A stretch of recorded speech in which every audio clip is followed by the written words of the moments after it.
ఈ సంవత్సరానికి మనం ఇయర్ ఆఫ్ విక్టరీ అనుకున్నాము. ఈ సంవత్సరం దేవుడు మనకు జయమును ఇస్తానని వాగ్దానం చేస్తున్నారు. కాబట్టి జయమునిచ్చే సంవత్సరములో ఒక క్రైస్తవ విశ్వాసి ఎలా జీవించాలో మనం కొన్ని వారాలుగా నేర్చుకుంటున్నాం.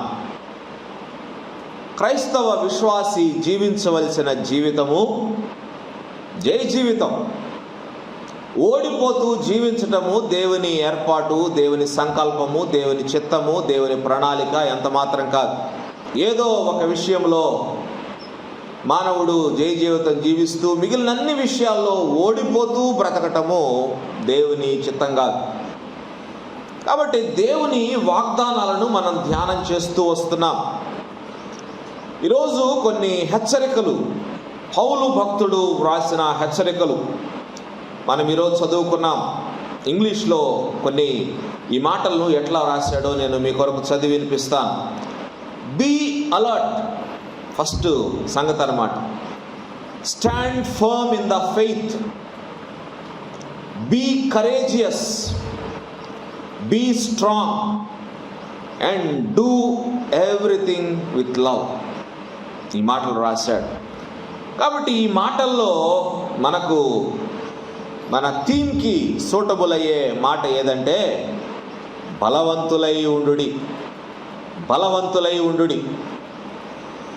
బలవంతులే ఈ లోకంలో జయాన్ని పొందగలరు కదా. బలహీనులు ఎప్పుడు ఓడిపోతూనే ఉంటారు.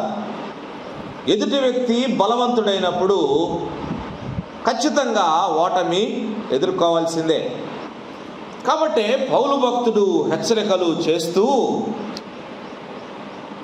మెలకువగా ఉండుడి, విశ్వాసమందు నిలకడగా ఉండుడి, పౌరుషము గలవారై ఉండుడి, బలవంతులై ఉండుడి అని రాస్తున్నాడు. బలవంతులు కేవలము బలవంతులుగా ఉంటే సరిపోదు, మెలకువగా కూడా ఉండాలి అంటున్నాడు. విశ్వాసమందు నిలకడగా కూడా ఉండాలంటున్నాడు. పౌరుషము గలవారై ఉండాలంటున్నాడు. బలవంతులై ఉండుడి. అంతేకాదు, మీరు చేయు కార్యములన్నీ ప్రేమతో చేయు. క్లుప్తంగా ఈ మాటలు మనం ధ్యానం చేద్దాం.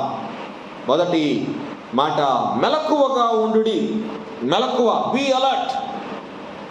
బైబిల్ గ్రంథంలో మొట్టమొదట దేవుడు ఆదాము అవ్వలకు ఇచ్చిన ఆజ్ఞ, మీరు మెలకువగా ఉండాలా, బీ అలర్ట్.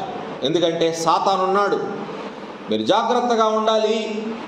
ఏదైనా తోటను నీవు కాయాలి, ప్రతి జీవిని నీవు ఏలాలి. దేవుడు ఆదాము అవ్వలకు ఇచ్చిన ఆజ్ఞ అది.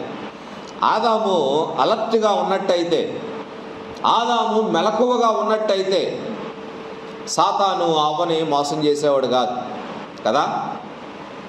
ఆదాము అలర్ట్గా లేడు.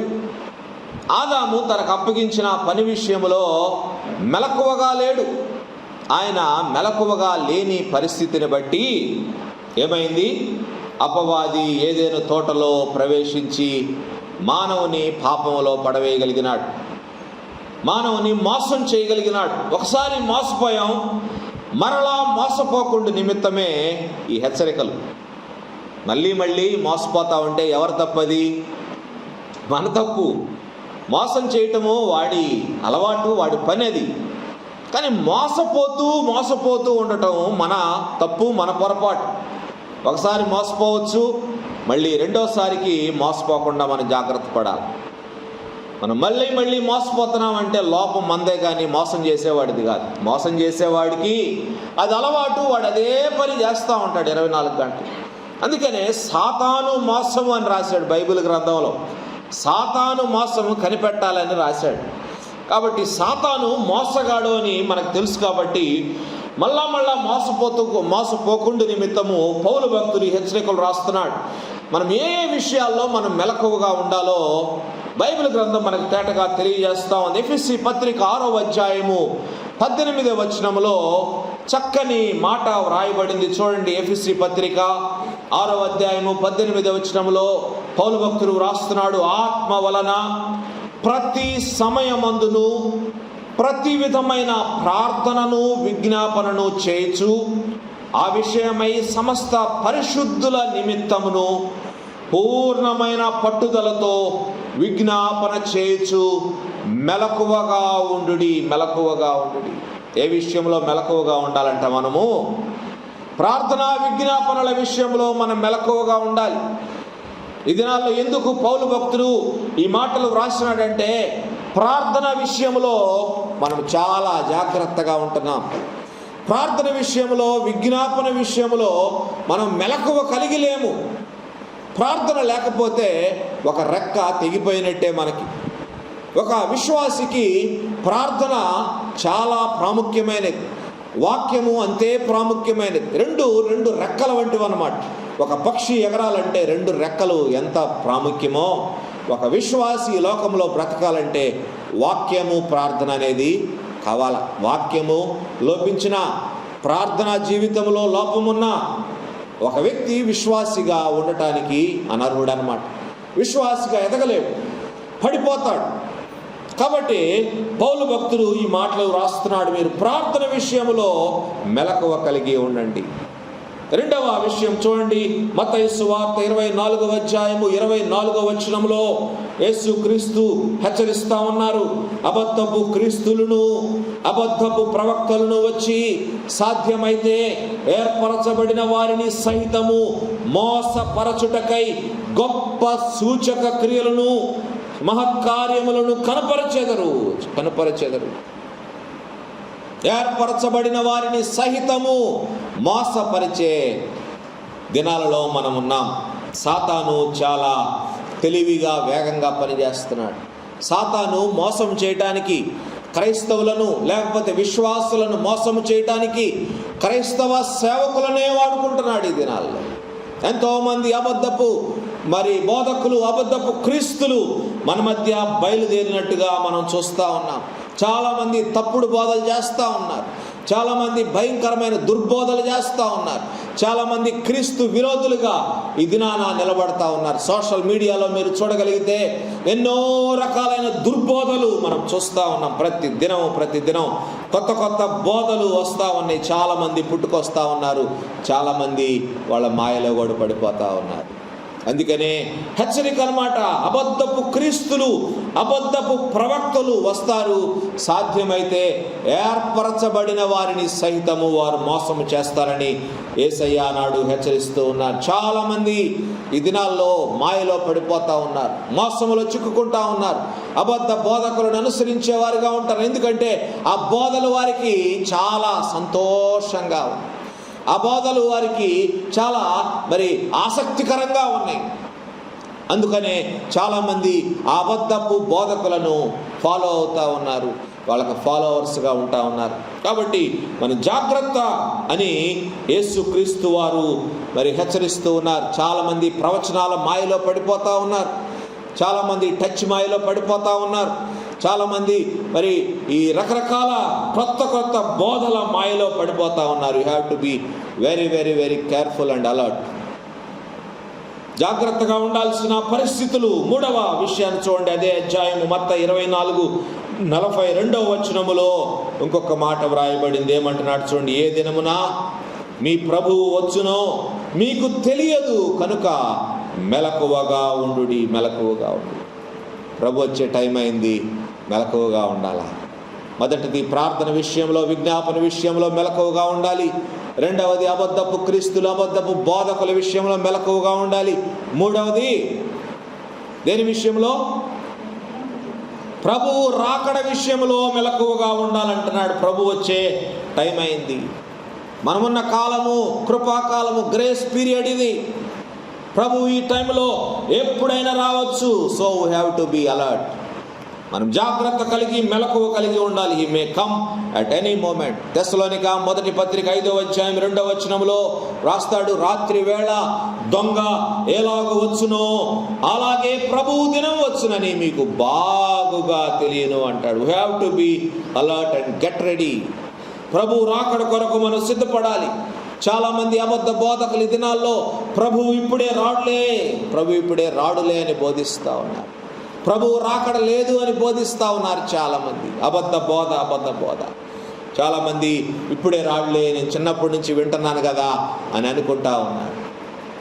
యేసుక్రీస్తు ఎప్పుడైనా రావచ్చు. ప్రభువు దినము దొంగ వచ్చినట్లు వచ్చును అంటే దొంగ చెప్పిరాడు కదా. యేసు ప్రభువు కూడా చెప్పిరారు, ఎప్పుడు వస్తారో తెలియదు. He may come at any time. ఆయన సమయంలో వస్తారు. యేసుక్రీస్తు మొదటి రాకడను గురించి వ్రాయబడింది, కాలము సంపూర్ణమైనప్పుడు దేవుడు తన కుమారుని పంపెను అని వ్రాయబడింది. కాలము సంపూర్ణమవ్వాలి. రెండవ రాకడకు కూడా కాలము సంపూర్ణమైనప్పుడు, దేవుడు అనుకున్న లెక్క సంపూర్ణమైనప్పుడు, ఆ దినములు పరిపూర్ణమైనప్పుడు దేవుడు మళ్ళా తన కుమారుని పంపిస్తారు రెండవ రాకడలో. కాబట్టి మనము ప్రతి క్షణము అలర్ట్గా ఉండవలసిన అవసరం ఉంది. యేసయ్య ప్రకటన గ్రంథంలో హెచ్చరిస్తూ వచ్చారు, ఐఎమ్ కమింగ్ సూన్. నేను త్వరగా వచ్చుచున్నాను. ఇదిగో త్వరగా వచ్చుచున్నాను. త్వరగా అంటే ఎంత త్వరగానో మనకు తెలియదు. ఆయనకు ఒక దినము 1000 సంవత్సరాలతో సమానం. 1000 సంవత్సరాలు. కాబట్టి ఎప్పుడు వస్తారో ఆయనకు తెలుసు, మనకైతే కాలములు సమయములు ఆయన కాధీనములో ఉన్నారు. ఆయన ఎప్పుడు వస్తారో ఆయన నిర్ణయించుకున్న సమయంలో వస్తారు. కాబట్టి మనమైతే ఎల్లప్పుడూ సిద్ధముగా ఉండాలని దేవుని వాక్యం మనకు జ్ఞాపకం చేస్తా ఉంది. చూడండి, తర్వాత రెండవ విషయాన్ని గమనించండి. రెండవ విషయం ఏంటి? విశ్వాసమందు నిలకడగా ఉండండి. విశ్వాసమందు నిలకడగా ఉండండి. Stand firm in your faith. మీ విశ్వాసములో మీకు నిలకడలేదు. అందుకనే పౌలు భక్తుడు హెచ్చరిస్తున్నాడు, విశ్వాసములో నిలకడలేదు. అటు ఇటు చిన్న చిన్న పరిస్థితులకు మనం పడిపోతూ ఉంటాం, అవిశ్వాసులమైపోతూ ఉంటాం, అల్ప విశ్వాసులమైపోతూ ఉంటాం. చిన్న చిన్న ఇబ్బందులకు, చిన్న చిన్న సమస్యలకు, చిన్న చిన్న శోధనలకు మనం పడిపోతూ ఉంటాం, జారిపోతూ ఉంటాం. అందుకనే మరి దేవుడు జ్ఞాపకం చేస్తా ఉన్నాడు పౌలు భక్తుని ద్వారా, విశ్వాసమందు నిలకడగా ఉండండి. విశ్వాసము ప్రతి క్రైస్తవునికి అవసరమైన ఒక మరి అర్హత కదా.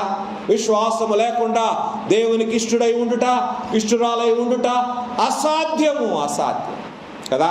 విశ్వాసం కావాలి. పేతురు గాలిని చూసి ఏమయ్యాడంట?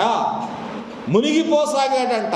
గాలిని చూసి ప్రభువును చూసినంతసేపు నీళ్ల మీద పేతురు భక్తుడు నడవగలిగాడు. కానీ ఎప్పుడైతే గాలిని చూసి భయపడి మునిగిపోసాగాను అంటే ప్రభు అన్నారు, అల్ప విశ్వాసి, ఎందుకు సందేహపడ్డావు? అలానే విశ్వాసులమని మనం పేరు పెట్టుకున్నాం, కానీ ఎన్నోసార్లు అస్థిరులం అవుతూ ఉన్నాం, అవిశ్వాసులం అవుతున్నాం, అల్ప విశ్వాసులం అవుతున్నాం, దేవుని మీద నమ్మకం ఉంచలేకపోతున్నాం, పడిపోతున్నాం, జారిపోతున్నాం, గాలికి అటు ఇటు కొట్టుమిట్టాడుతున్నాం. అందుకనే పౌలు భక్తుడు హెచ్చరిస్తా ఉన్నాడు. పేతురు యేసయ్యతోనే ఉంటున్నాడు, యేసయ్య వాక్యాలు వింటున్నాడు, యేసయ్య చేసే ప్రతి అద్భుతానికి ఆయన ఐ విట్నెస్ అయినప్పటికీ అల్ప విశ్వాసం ఆయనలో ఉంది. విశ్వాసం లేదు. మనం కూడా చాలాసార్లు ఇట్లాగే ఉంటాం. చర్చికి పోతుంటాం, వాక్యాలు చదువుతుంటాం, ప్రార్థన చేస్తుంటాం, కానీ చాలాసార్లు అల్ప విశ్వాసం, దేవుని మీద అపనమ్మకం. విశ్వాసంలో నిలకడ అవసరం. కానీ పౌలు భక్తుడు ఈ మాటలు మనకు జ్ఞాపకం చేస్తూ ఉన్నాడు. మూడో విషయం చూడండి, పౌరుషము కలవారై ఉండుడి. పౌరుషము కలవారై ఉండుడి. బీ కరేజియస్ అని రాశాడు ఇంగ్లీష్లో. మరి బీ కరేజియస్ అని రాశాడు. కరేజియస్ అంటే ధైర్యం కదా. ఈఎస్వి ఇంగ్లీష్ స్టాండర్డ్ వర్షన్ అని ఆ బైబిల్లో రాశారు, యాక్ట్ లైక్ మెన్ అని రాశాడు. యాక్ట్ లైక్ మెన్ అంటే పురుషులు పౌరుషంగా ఉంటారు. చూడండి, చిన్న చిన్న వాటికి పౌరుషము, రోషం వస్తూ ఉంటుంది చూడండి. అందుకనే పౌరుషము కలవారు యాక్ట్ లైక్ మెన్ అని రాశాడు. మగాళ్ళలాగా ఉండండి అని, మగాళ్ళు పౌరుషంగా ఉంటారని ఆ మాట రాశాడు. లోకము ప్రజలు మనల్ని గమనిస్తూ ఉంటారు. పోయిన వారం మీకు జ్ఞాపకం చేశాను, లోకము ప్రజలు మనల్ని గమనిస్తూ ఉంటారు. లోకము మొదటి 4 సువార్తలు చదవకపోవచ్చు, కానీ 5వ సువార్త అయిన ఒక క్రైస్తవ విశ్వాసిని చదువుతూ ఉంటుంది లోకం. So we have to be very very careful. పౌరుషంగా ఉండాలి ఈ లోకములో. ఊస్తే తుడిచేసుకొని వెళ్ళిపోయే జీవితము కాదు మన జీవితము. క్రీస్తు కొరకు పౌరుషముగా నిలబడే జీవితం అయి ఉండాలి మనది. ఎవరేమన్నా తుడిచేసుకుంటా వెళ్ళే పరిస్థితులు మనకు ఉండకూడదు. అన్నిటికీ తలదించుకునే పరిస్థితులు మన దగ్గర ఉండకూడదు. అన్ని విషయాల్లో పౌరుషము కలవారై ఉండాల. మన దేవుడు సామాన్యుడు కాదు కదా. దేవుడు అంటాడు, నేను రోషము గల దేవుడును అంటాడు. రోషము గల దేవుడు. ఏలియా ప్రవక్త ఆనాడు ఉన్న పరిస్థితులలో దేవుడు ఆయనతో మాట్లాడినప్పుడు ఏలియా అంటాడు, అయ్యా నేను రోషము కలిగిన వాడనై నీ కొరకు నిలబడ్డానంటాడు. రోషము కలిగిన వాడు. క్రైస్తవ విశ్వాసికి రోషం ఉండాలి. మనం ఎట్లా పడితే అట్లా జీవించడానికి వీల్లేదు. చాలామంది నన్ను గుర్తుపట్టుకుని ఉంటే బాగుండు అని అన్నట్టుగా బ్రతుకుతూ ఉంటారు. నేను క్రైస్తవుడని తెలుసుకోకుండా ఉంటే బాగుండు అనుకుంటూ ఉంటారు. నో. మనం క్రైస్తవులముగా ఎక్కడ ఉన్నా మన ఉనికి తెలియాలి. క్రైస్తవుడు ఇక్కడ ఉన్నాడనే ఉనికి ప్రతి ఒక్కరికి తెలియాలి, అర్థం చేసుకోవాలి ప్రతి ఒక్కరు. ఈ విశ్వాసి, ఈ క్రైస్తవుడు రోషము కలిగిన వ్యక్తి. ఒక మాట అంటే పడడు, ఏ విషయంలో పొరపాటు చేయడు, లంచాల విషయంలో జాగ్రత్తగా ఉంటాడు, మాట్లాడే విషయంలో జాగ్రత్తగా ఉంటాడు, ఆయన ఆలోచనల విషయంలో జాగ్రత్తగా ఉంటాడు, ఆయన తీసుకునే నిర్ణయాల విషయంలో జాగ్రత్తగా ఉంటాడు అని లోకము మనల్ని రికగ్నైజ్ చేయాలా. లోకం మనల్ని రికగ్నైజ్ చేయాలి. అది పౌరుషము కలిగి జీవించటం అంటే. మనం ఎక్కడ ఉన్నా నిజ క్రైస్తవునిలా, నిజ క్రైస్తవురాలిగా మనం రోషము కలిగి మనం జీవించేవారుగా ఉండాలి. కానీ పౌలు భక్తుడు ఎవరైనా క్రీస్తునందు ఎడలా వారు నూతన సృష్టి అంటాడు. నూతన సృష్టి, న్యూ క్రియేషన్. మనలో ఆ మార్పు లోకము చూడాలి, లోకము మనల్ని గుర్తించాలి, లోకము మనలో ఆ ప్రత్యేకతను చూడగలగాలి. అదే రోషము కలిగి జీవించటం అంటే. తర్వాత 4వది మరి బలవంతులై ఉండు. బీ స్ట్రాంగ్ అని రాశాడు. బలవంతులై ఉండు. ఎందుకు బలవంతులై ఉండాలా? మన దేవుడు బలవంతుడు, మన దేవుడు మహాశక్తిమంతుడు. హీఈస్ ఆల్ మైటీ గాడ్ అంటారు. All mighty God. దేవుడు బలపరిచేవాడు. విశ్వాసి బలవంతుడై ఉంటే కదా ఈ లోకములో లోకాన్ని, సాతానుని జయించగలిగేది. బలహీనులుగా ఏ విధంగా మనం సాతానుని జయించగలం? సాతాను చాలా బలవంతుడని మనం నేర్చుకుంటున్నాం. ఆయన బలవంతుడైనప్పుడు మరి మనం బలవంతులుగా ఉండొద్దా? సాతానుని జయించాలంటే వాడికంటే ఎక్కువ బలం మనకు ఉండొద్దా? బలహీనులమైతే మనం ఏ విధంగా బలవంతుడైన సాతానుని జయించగలం? దేవుడు మనలో ఉన్నాడు, ఆయన బలవంతుడు. భక్తుడు అందుకే రాసినాడు, మీలో ఉన్నవాడు లోకములో ఉన్న ఆయనకంటే గొప్పవాడు. అంటే ఏంటంటే అర్థము, మనలో ఉన్న దేవుడు బలవంతుడు. సాతానుని జయించే కెపాసిటీ మీకు ఉంది అని దేవుడు జ్ఞాపకం చేస్తూ ఉంటాడు పదే. కానీ మనం బలహీనులుగా బ్రతుకుతున్నాం. మన దేవుడు సింహము లాంటి వాడు అనమాట. సింహము లాంటి వాడు. సింహానికి ఏం పిల్లలు పుడతాయి? సింహం పిల్లలే పుడతాయి కదా. సింహాన్ని ఏమంటారు? కింగ్ ఆఫ్ ద జంగిల్, మృగరాజు. అడవికి రాజు కదా. ఆయన అడవికి రాజు అయినప్పుడు ఆయనకి పుట్టే పిల్లలు కూడా నెక్స్ట్ రాజులు కదా. పిల్ల ఏం పుట్టదుగా సింహానికి ఎంత బలహీనమైన పిల్ల పుట్టినా అది రాజే. అట్లానే దేవుని పిల్లలు కూడా, దేవుడు మహాశక్తిమంతుడైనప్పుడు దేవుని పిల్లలు కూడా మహాశక్తిమంతులుగా ఉండాలి. ఈ లోకంలో బలవంతులై ఉండు. సాతాను ఎప్పుడు బలహీనపరుస్తూ ఉంటాడు, దేవుడు మనల్ని ఎప్పుడు బలపరుస్తూ ఉంటాడు. ఎఫెసీ పత్రిక 6వ అధ్యాయము 10వ వచనములో చూడండి ఏం రాశారో చూడండి.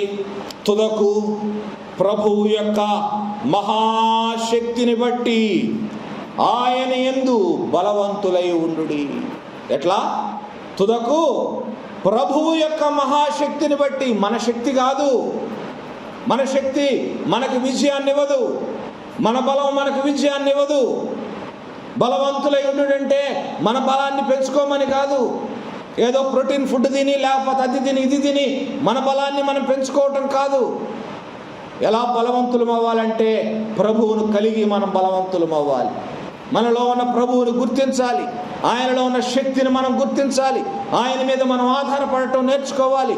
అప్పుడు మనం బలవంతులం అవుతాం కదా. తిండి తింటే బలం వచ్చే ఆ బలం దీనికి పనికిరాదు. సాతాను ఓడించడానికి మనం సంపాదించుకునే బలం పనికిరాదు. కాబట్టి ప్రభు అంటున్నాడు ఈ మాటల్లో, పౌలు భక్తుడు రాస్తున్నాడు, ప్రభువు యొక్క మహాశక్తిని బట్టి ఆయన యందు బలవంతులై ఉండుడి. సాతాను ఎప్పుడు బలహీనపరిచేవాడు, మన దేవుడు ఎప్పుడు మనల్ని బలపరిచేవాడు. చూడండి 29వ సంకీర్తన 11వ వచనంలో రాస్తాడు. ఏమని రాశాడు చూడండి, యెహోవా తన ప్రజలకు బలమును అనుగ్రహించు. ఎవరికి ఇస్తాడు బలము? ఎవరికి ఇస్తాడంటే దేవుడు బలాన్ని తన ప్రజలకు బలాన్ని ఇస్తాడు. దేవుడు బలపరిచే దేవుడు. హన్నా తన బిడ్డని దేవునికి అప్పగిస్తుంది. హన్నా దేవునికి తన బిడ్డను అప్పగించేసి సమూయేలుని దేవుని సన్నిధిలో అప్పగించిన తర్వాత ఒక ప్రార్థన చేస్తుంది. ఆ సమూయేలు మొదటి గ్రంథం 2వ అధ్యాయము 1-2 వచనాలు చాలా సుదీర్ఘమైన ప్రార్థన ఆమె విజ్ఞాపన చేస్తుంది. హన్నా అంటది ఆ వచనాల్లో మొదటి వచనములు అంటది, యెహోవా యందు నాకు మహాబలము కలిగెను అని రాస్తుంది. యెహోవా యందు నాకు మహాబలం. దేవుడు మనల్ని బలపరుస్తాడండి. దేవుడు మనల్ని బలపరిచేవాడు. మనల్ని మనం బలపరుచుకోలేము. దేవుడు మనల్ని బలపరిచేవాడు. 18వ సంకీర్తన 1వ వచనములో దావీదు అంటాడు, యెహోవా నా బలమా అంటాడు. యెహోవా నా బలమా. ఎవరు నా బలం? దేవుడే నా బలం. నా బలం కాదు, నా శక్తి సామర్థ్యం కాదు, నా జ్ఞానం కాదు, నా దేవుడే నా బలము. అదే ఆ సంకీర్తన 32వ వచనములో దావీదు భక్తుడే అంటున్నాడు, నాకు బలము ధరింప చేయువాడు ఆయనే. నేను బలహీనుణ్ణే. గొల్లియాతు మీదకి వెళ్ళినప్పుడు దావీదు దగ్గర ఉన్న బలం ఏంటండి? గొల్లియాతు మీదకి వెళ్ళినప్పుడు గొల్లియాతుకి ఏదైనా ఏ విషయంలోనైనా దావీదు సూటబులా? యుద్ధానికి సూటబులా? ఏ విషయంలో సూటబుల్ కాదు. కానీ దావీదుకున్న బలము దేవుడు. నాకు బలము ధరింప చేయువాడు ఆయనే. లోకములో మనల్ని బలపరిచేవాడు దేవుడు ఎవరిని బలపరుస్తారు అంటే ఇప్పుడే చదివాము, తన ప్రజలను బలపరుస్తాడంట. తన ప్రజలు అంటే ఎవరు? తన ప్రజలంటే కొన్ని క్వాలిఫికేషన్స్ ఉన్నాయి బైబిల్ గ్రంథంలో రాయబడిన క్వాలిఫికేషన్స్. ఆ క్వాలిఫికేషన్స్ మనం చూద్దాం. చూడండి, మొదటి క్వాలిఫికేషన్గా నెహెమ్యా గ్రంథం 8వ అధ్యాయము 10వ వచనములో ఒక చక్కని మాట వ్రాయబడింది. చూడండి, నెహెమ్యా గ్రంథం 8వ అధ్యాయము 10వ వచనము. దేవుడు ఎవరిని బలపరుస్తారు? ఏం రాయబడింది అక్కడ? యెహోవా యందు ఆనందించుట వలన మీరు బలమొందుదురు. యెహోవా యందు ఆనందించేవారు బలము పొందుతారు. యెహోవా యందు ఆనందించే వారిని దేవుడు బలపరుస్తాడు. తన ప్రజలు అంటే ఎవరంటే దేవుని యందు ఆనందించేవాళ్ళు. లోకములో ఆనందించేవాళ్ళు కాదు, లోకములో ఉన్న పరిస్థితులను బట్టి ఆనందించేవాళ్ళు కాదు, లోకములో ఉన్న ఆస్తిపాస్తులను బట్టి ఆనందించేవాళ్ళు కాదు, లోకములో ఉన్న స్థితిగతులను బట్టి ఆనందించేవాళ్ళు కాదు. దేన్ని బట్టి ఆనందించేవారంట? యెహోవా యందు ఆనందించటం వలన మీరు బలముందుతారు. యెహోవా అంటే దేవుడంటే వాక్యమే. 1వ సంకీర్తన 1-2 వచనాల్లో, దుష్టుల ఆలోచన చొప్పున నడవక, పాపుల మార్గం నిలవక, అపహాసకులు కూర్చుండు చోటను కూర్చుండక, యెహోవా ధర్మశాస్త్రమునందు ఆనందించుచు దివారాత్రము దానిని ధ్యానించువాడు ధన్యుడు. దేవుడంటే వాక్యమే. వాక్యములో ఆనందించేవారు, వాక్యముతో ఆనందించేవారు, వాక్యమును బట్టి ఆనందించేవారు ధన్యులు అంటున్నారు. కాబట్టి యెహోవా యందు ఆనందించేవారు ధన్యులు. యెహోవా యందు ఆనందించే వారిని దేవుడు బలపరుస్తాడు. దేన్ని బట్టి నీవు ఆనందిస్తున్నావు ఈ లోకములో? నీకున్న స్థితిగతులను బట్టి, నీకున్న ఆస్తిపాస్తులను బట్టి, నీకున్న ఐశ్వర్యాలను బట్టి, నీకున్న అందచందాలను బట్టి, నీకున్న చదువులను బట్టి నీవు అతిశయిస్తున్నావేమో, సంతోషిస్తున్నావేమో, ఆనందిస్తున్నావేమో. అని నువ్వు బలము పొందాలి, సాతానుపై విజయం సాధించాలని నువ్వు కోరుకుంటే నీవు దేవుని యందు ఆనందించే వ్యక్తిగా ఉండాలి. పౌలు భక్తుడు తన పత్రికల్లో పదే హెచ్చరిస్తూ ఉంటాడు. ఫిలిప్పీ పత్రిక 3వ అధ్యాయం 1వ వచనములో అంటాడు, మెట్టుకు సహోదరులారా ప్రభువునందు ఆనందించుడి అంటాడు. ప్రభువునందు ఆనందించండి. మిమ్మల్ని బట్టి కాదు, మీ పరిస్థితులను బట్టి కాదు, మీకున్న స్థితిగతులను బట్టి కాదు, ప్రభువునందు మీరు ఆనందించండి. ఫిలిప్పీ 4:4 కూడా రాస్తాడు, ఆనందించండి, మరలా చెప్పు, ఆనందించండి, ఎల్లప్పుడూ ప్రభువునందు ఆనందించండి. ప్రభువునందు ఆనందించండి. లోకంలో ఆనందించడానికి నీకు చాలా ఉండొచ్చు, కానీ నువ్వు ప్రభువునందు ఆనందించే వ్యక్తివైతే దేవుడు నిన్ను బలపరుస్తాడు. ఈ లోకంలో నీకు జయాన్ని అనుగ్రహిస్తాడు. సాతానుపై విజయం పొందలేకపోతున్నావు, ఎందుకంటే లోకములో ఉన్న వాటి మీద నువ్వు మరి ఆశలు పెట్టుకొని వాటి మందే నువ్వు ఆనందిస్తున్నావు. అందుకనే నీవు బలము పొందలేకపోతున్నావు, సాతానుని జయించలేకపోతున్నావు. లోకములో ఎన్ని ఉన్నా వాటిని బట్టి ఆనందించేవాడు క్రైస్తవుడు కాదు. ఒక క్రైస్తవ విశ్వాసి ఎల్లప్పుడూ ప్రభువునందే ఆనందించాలి. ప్రభువునందు ఆనందించే వ్యక్తులను దేవుడు బలపరుస్తాడు. రెండవ క్వాలిఫికేషన్ ఏంటో చూద్దాము. 2 దినవృత్తాంతముల గ్రంథం 2వ గ్రంథం 16వ అధ్యాయం 9వ వచనం. అక్కడేం రాయబడిందో చూడండి. తన ఎడల యథార్థ హృదయము కలవారిని బలపరచుటకై యెహోవా కనుదృష్టి లోకమందంతటా సంచారము చేయుచున్నది. రెండవది ఎవరిని బలపరుస్తారంట దేవుడు? ఎవరిని? యథార్థవంతులను దేవుడు బలపరుస్తాడు. మొదటిది ఎవరిని బలపరుస్తారు? ఆయన యందు ఆనందించే వారిని దేవుడు బలపరుస్తారు. రెండవది యథార్థవంతులను దేవుడు బలపరుస్తాడు. దేవుడు ఒక క్రైస్తవ విశ్వాసులు ఎల్లప్పుడూ కోరుకునే ఒక ప్రాముఖ్యమైన క్వాలిఫికేషన్ ఏంటంటే యథార్థత. ఇంటెగ్రిటీ అంటారు ఇంగ్లీష్లో. ఇంటెగ్రిటీ, యథార్థత దేవుడు మనలో కోరుకుంటాడు. యథార్థ హృదయము కలవారిని బలపరచుటకై యెహోవా కనుదృష్టి లోకమందంతటా సంచారము చేయొచ్చు. దావీదు దేవుని చేత ఎంతో బలపరచబడ్డాడు. దావీదు అన్ని విషయాల్లో దేవుని చేత బలపరచబడ్డాడు. దేవుని బట్టి సంతోషించేవాడుగా దావీదున్నాడు. దేవుని వాక్యములో ఆనందించేవాడుగా దావీదున్నాడు. అంతేకాదు దేవుని ఎడల యథార్థ హృదయము కలిగిన వాడుగా దావీదున్నాడు. ఒక వాక్యము చదువుదాం చూడండి. దావీదు దేవుని చేత మరి అత్యధికముగా బలపరచబడటానికి కారణం అదే. ఆయన గురించి వ్రాయబడిన అద్భుతమైన సాక్ష్యం అది. రాజులు మొదటి గ్రంథం 15వ అధ్యాయం 4వ వచనములో ఆ సాక్ష్యము వ్రాయబడింది. చూడండి, రాజులు మొదటి గ్రంథం 15వ అధ్యాయము 4వ వచనం అండర్లైన్ చేసుకోండి ఆ మాట. దావీదు గురించి వ్రాయబడిన అద్భుతమైన సాక్ష్యము. హిత్తీయుడైన ఊరియా సంగతి యందు తప్ప తన జీవిత దినములన్నీ ప్రతి మాట పవర్ఫులే. తన జీవిత దినములన్నీ యెహోవా దృష్టికి యథార్థముగా నడుచుకొనుచు యథార్థముగా నడుచుకొనుచు యెహోవా అతనికిచ్చిన ఆజ్ఞలలో దేని విషయమందునో తప్పిపోకుండాను. ఎంత గొప్ప సాక్ష్యం అండి ఇది.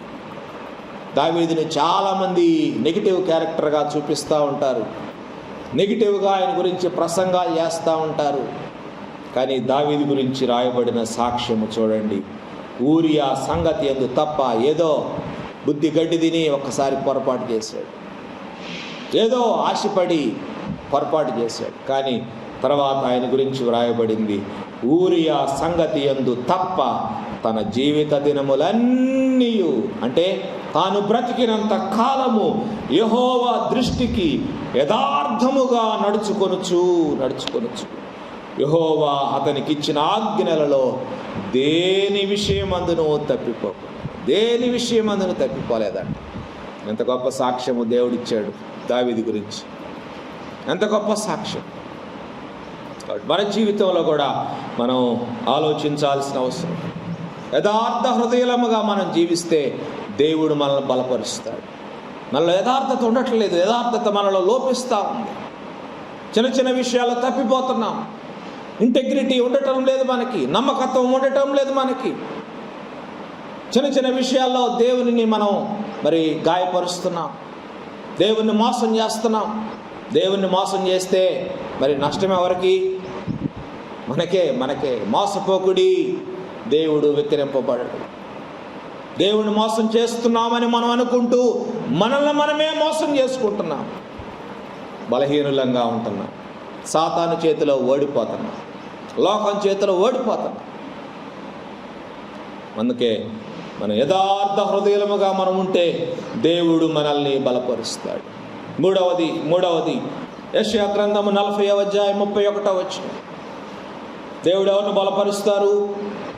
యెహోవా కొరకు ఎదురు చూచువారు నూతన బలము పొందుదురు. ఎవరు బలపరుస్తారు? ఎవరిని బలపరుస్తారు? దేవుడు ఆయన కొరకు ఎదురు చూసేవారిని. ఆయన కొరకు ఎదురు చూచేవారిని దేవుడు బలపరుస్తాడు. ఎదురు చూడటం అంటే ఏంటి? ఆశతో కనిపెట్టడం. దేని కొరకే? క్రైస్తవ విశ్వాసి దేని కొరకు కనిపెట్టాలా? దేని కొరకు ఎదురు చూడాలా? దేని కొరకు ఎదురు చూడాలి చెప్పండి? మిగిలింది ఒక్కటే. ఇంకా ప్రతి క్రైస్తవ విశ్వాసి ప్రభువు యొక్క రెండవ రాకడ కొరకు కనిపెట్టాలా. ఎందుకంటే సూచనలు, ప్రభువు చెప్పిన సూచనల ప్రకారం అన్నీ జరిగిపోయినాయి. ఇంకా మిగిలిన్నది ఏదైనా ఉందంటే ప్రభువు యొక్క రెండవ రాకడ. ఇదొక్కటే మిగిలిపోయింది.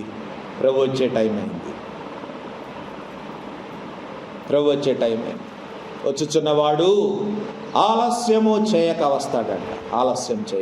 He's going to come very soon.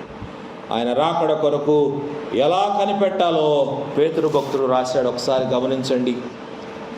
పేతురు భక్తుడు ఆయన రాకడ కొరకు ఎలా కనిపెట్టాలో రాశాడు.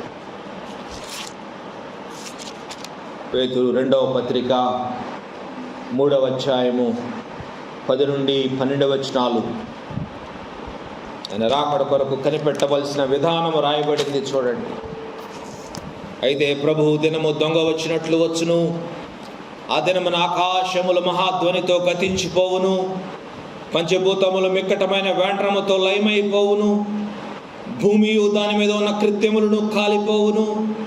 ఇవన్నీ ఇటుల లయమైపోవునట్టు, పంచభూతములు మహావేండ్రముతో కరిగిపోవునట్టు దేవుని దినపు రాకడ కొరకు కనిపెట్టుచు దానిని ఆశతో అపేక్షించుచు మీరు పరిశుద్ధమైన ప్రవర్తనతోనూ భక్తితోనూ ఎంతో జాగ్రత్త కలవారై ఉండవలను.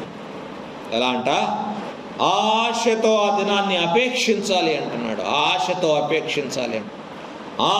అపేక్షించటం అంటే నేను ప్రభువుని ఎప్పుడు చూడాలా, ప్రభు దగ్గరికి ఎప్పుడు వెళ్ళాలి, నేను ఆయన ఎప్పుడు వస్తాడో, ఆయన ఎప్పుడు కలుసుకోవాలనే ఆశతో ఎదురు చూడాలంటున్నాడు. ఎప్పుడు ఆయన చూడాలి, ఎప్పుడు ఆయన దగ్గరికి వెళ్ళాలి.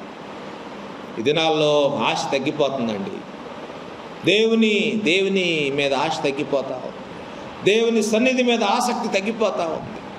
చాలామంది ఇళ్లకు పరిమితం అవడానికి ఇష్టపడుతున్నారు. దేవుని సన్నిధికి రావాలంటే చాలా కష్టంగా ఉంటుంది. ఇది సాతాను మోసం అన్నమాట. ఆశ తగ్గించేస్తాడు సాతాను.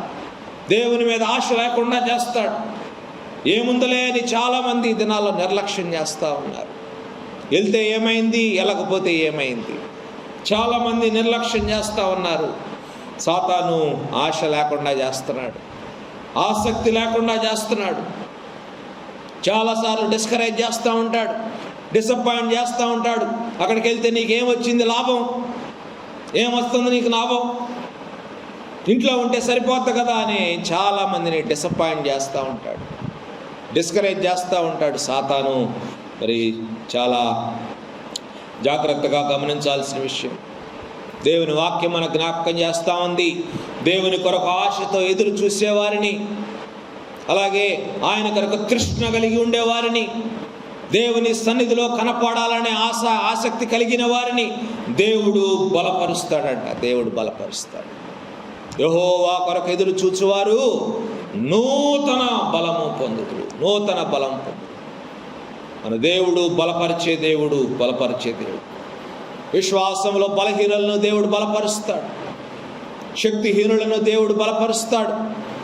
కృంగిన వారిని బలపరుస్తాడు. పడిపోయిన వారిని లేవనెత్తుతాడు మన దేవుడు.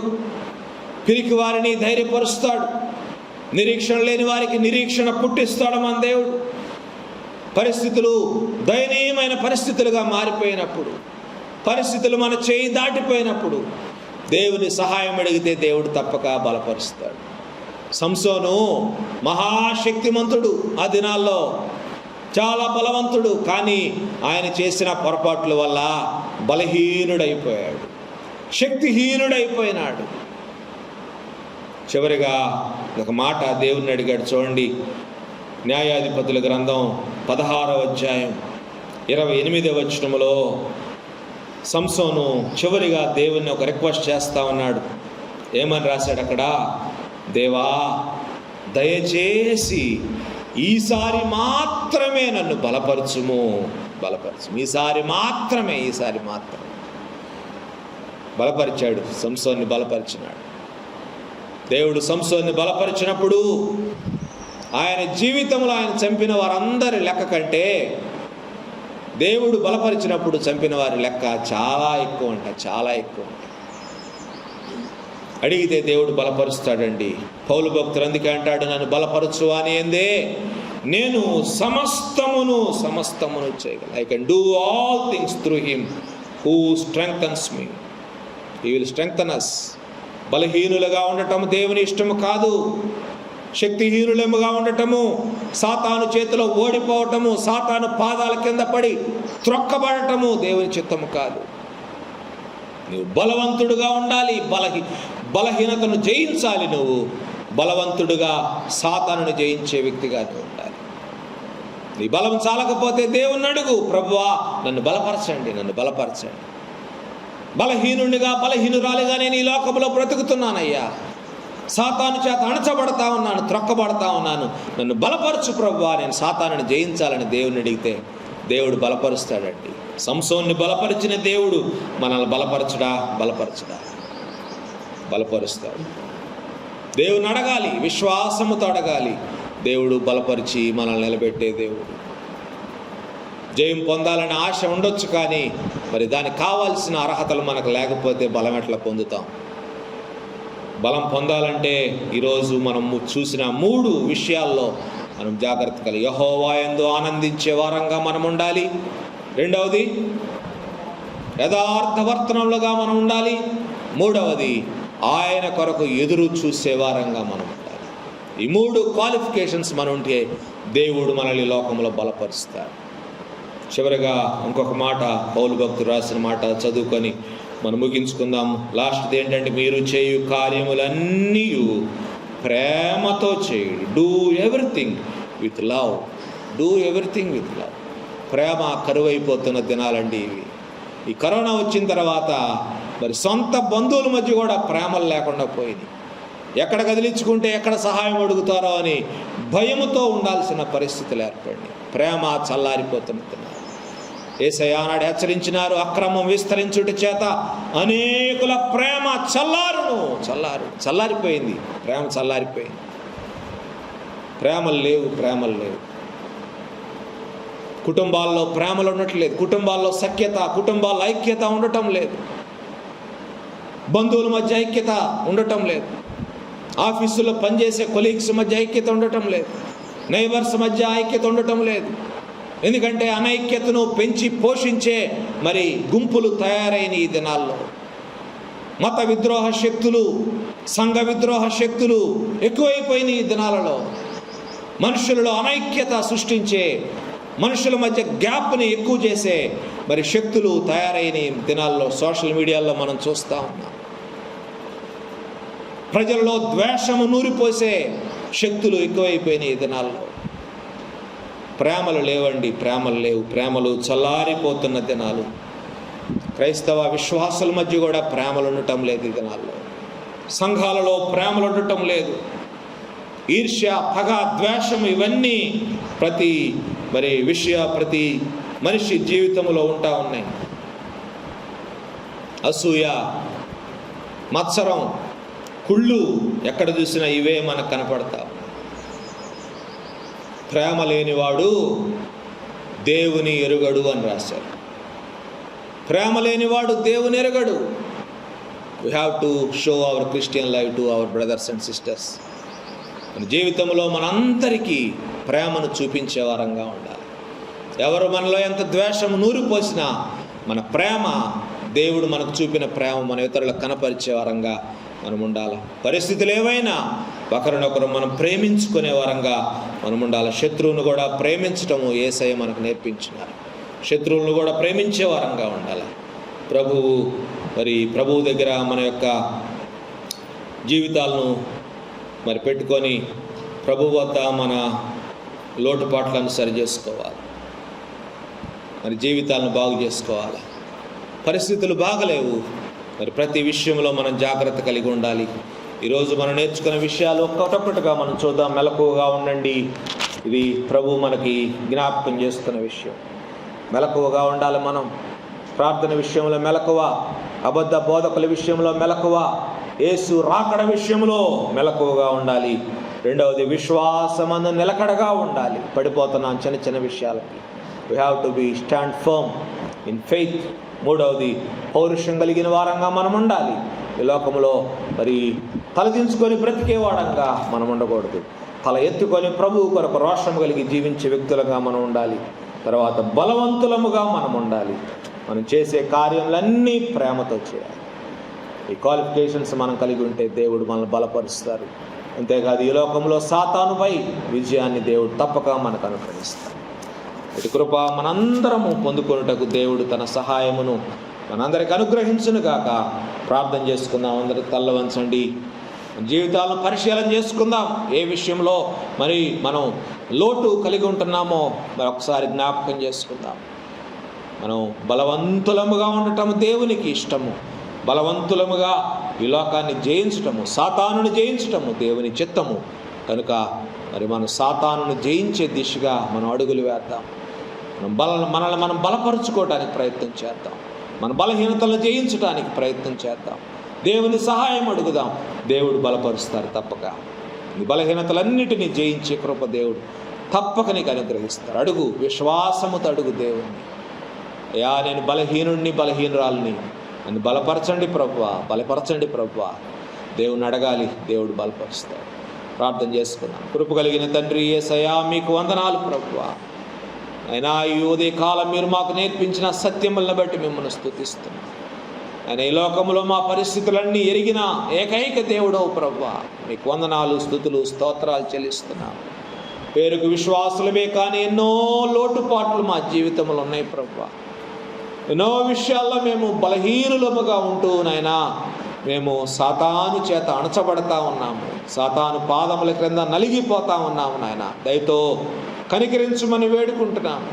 నాయనా బలమును ప్రసాదించండి. మీ బలం మాకు కావాలి ప్రభువా. మీరు మాలో ఉన్నారు కానీ మీ బలమును మేము గుర్తించలేని స్థితిలో ఉంటా ఉన్నాము. బలహీనులముగానే మేము బ్రతుకుతా ఉన్నాము. మా జీవితాలంతా నాయన ఓటమితోనే కొనసాగిపోతాం.